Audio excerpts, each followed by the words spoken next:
Avec vous, Dieudonné Zoungrana, merci de répondre à nos questions. On vous retrouve depuis Ouagadougou. Vous êtes le fondateur et le directeur de publication du quotidien aujourd'hui au Faso.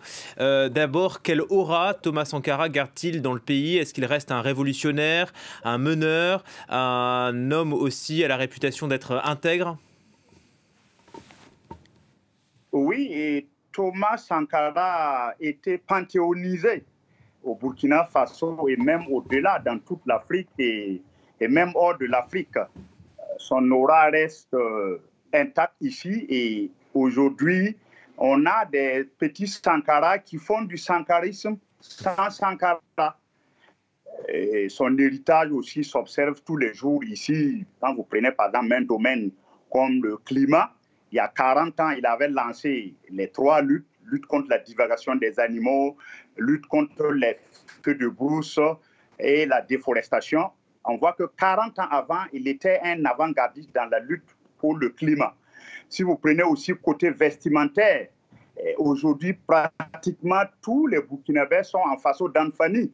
Et donc, ce sont des exécuteurs testamentaires en matière de vêtements, par exemple, de Thomas Sankara, qui recommandait de vivre en tant que Burkinabé, de consommer ce que nous produisons. Donc, son aura reste intacte. Je trouve même que l'aura de Thomas Sankara est plus vivace à l'extérieur du Burkina qu'au Burkina même. Est-ce que son esprit aussi a repris de la vigueur? Est-ce que il était présent en quelque sorte lors des manifestations populaires de 2014 qui ont entraîné le départ de Blaise Compaoré?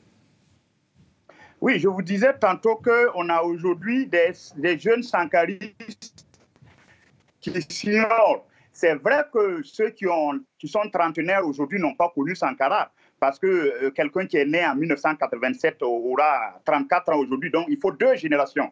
Donc il faut ceux qui ont 60 ans qui ont connu Sankara. Mais n'empêche que l'esprit et ceux qui ont fait l'insurrection, ce sont des sankaristes qui s'ignorent, parce qu'ils voulaient quoi? C'était un peu les idéaux.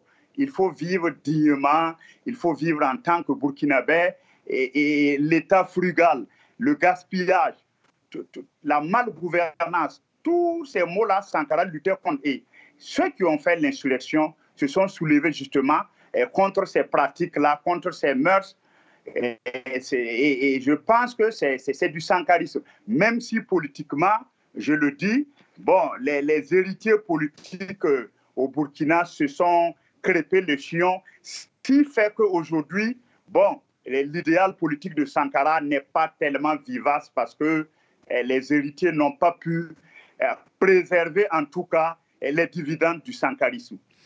En tout cas, le procès est ouvert depuis quelques heures maintenant à Ouagadougou. Il arrive très tard, hein, 34 ans après les faits. Le principal accusé, l'ancien président Blaise Compaoré, n'est pas présent. Comment tout cela est ressenti, vécu par la population? Est-ce qu'on s'approche enfin de la vérité? Oui, on espère, on espère. C'est vrai qu'il y a des 14 co-accusés, et il y a 12 qui seront dans le box des accusés. Il y en a 2, dont justement l'accusé phare, Blaise Compaoré, qui ne sera pas là. Bon, ses avocats n'y seront pas aussi parce qu'ils indexent un procès politique. Bon, les gens pensent que, en tout cas, Blaise aurait dû être là. La semaine passée, nous avons même fait une édition spéciale où nous avons donné la parole à certains des anciens compagnons de Thomas Sankara, et il y a son ancien ministre de l'administration territoriale, Nongma Ernest Ouedraogo, qui nous confiait que c'est une occasion en or pour Blaise Compaoré de venir en tout cas vraiment s'expliquer. Bon, apparemment, il n'a pas voulu pour des raisons qui lui sont propres, notamment politiques, mais les Burkinabés estiment que pour ce qu'il a été, il a été quand même le maître des horloges, comme dirait l'autre, le Deus ex machina de ce pays.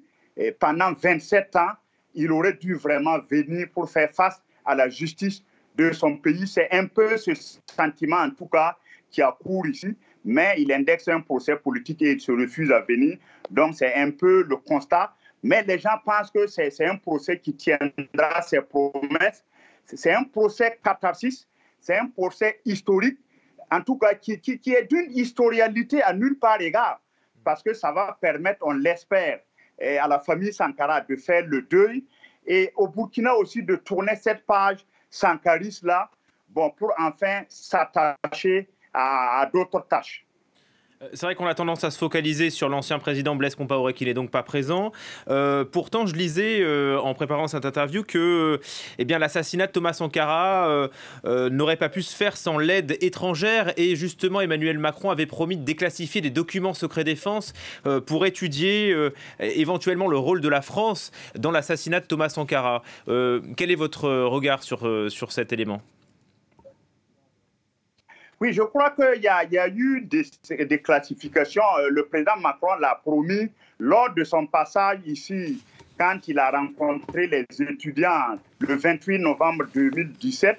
Il a joint là à la parole, mais ce qu'il faut dire, il faut attendre de voir, parce que je pense que j'ai écouté la veuve Mariam Sankara. Je crois que tout n'est pas encore au point, mais c'est vrai que il y en a qui indexent le président, l'ex-président Houphouët-Boigny, il y en a qui indexent la France, il y en a qui indexent la CIA. Je crois que, bon, c'est au tribunal militaire, en tout cas, de trouver le fil d'Ariane pour savoir qui a commis ou qui a ordonné le régicide du 15 octobre 87 au Conseil de l'Entente. Mais même Mariam Sankara dit que la France n'est pas blanche, comme neige, la France n'est pas au-dessus de tout soupçon, comme la femme de César. Donc, on attend de voir les minutes de ce procès et surtout le verdict pour voir les tenants et les aboutissants de ce dossier qui est lourd politiquement. Je reprends les termes d'une ministre de Thomas Sankara, Joséphine Ouédraogo. Le dossier Thomas Sankara est lourd politiquement. Merci beaucoup, on suivra ce dossier sur France 24 et j'imagine que dans Aujourd'hui au Faso aussi, vous relayez bien sûr toutes les audiences. Dieudonné Zongrana, merci de nous avoir donné votre sentiment sur ce procès qui est donc très utile pour le Burkina Faso pour, dites-vous, tourner la page. Merci à vous.